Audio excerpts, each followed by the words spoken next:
எங்கள் இறைவனே, நீ அருளியவற்றில் நாங்கள் நம்பிக்கை கொண்டோம், தூதரை பின்பற்றினோம்.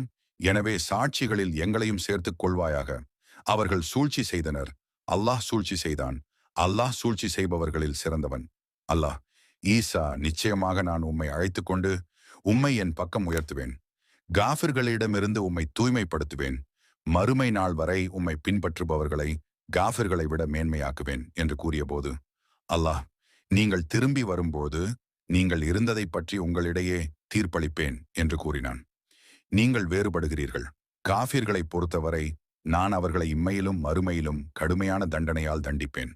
அவர்களுக்கு உதவியாளர்கள் யாரும் இருக்க மாட்டார்கள். ஆனால் நம்பிக்கை கொண்டு நல்லறங்கள் செய்பவர்களை பொறுத்தவரை அவர்களுக்கு அவர்களின் முழு வெகுமதிகளையும் அவர் வழங்குவார். அல்லாஹ் அக்கிரமக்காரர்களை நேசிப்பதில்லை.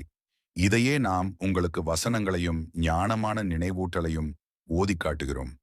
நிச்சயமாக அல்லாஹ்வுக்கு இயேசுவின் உதாரணம் ஆதாமை போன்றது. அவர் அவரை மண்ணிலிருந்து படைத்தார். பின்னர் அவரிடம் ஆகுக என்று கூறினார். அவர் ஆனார்.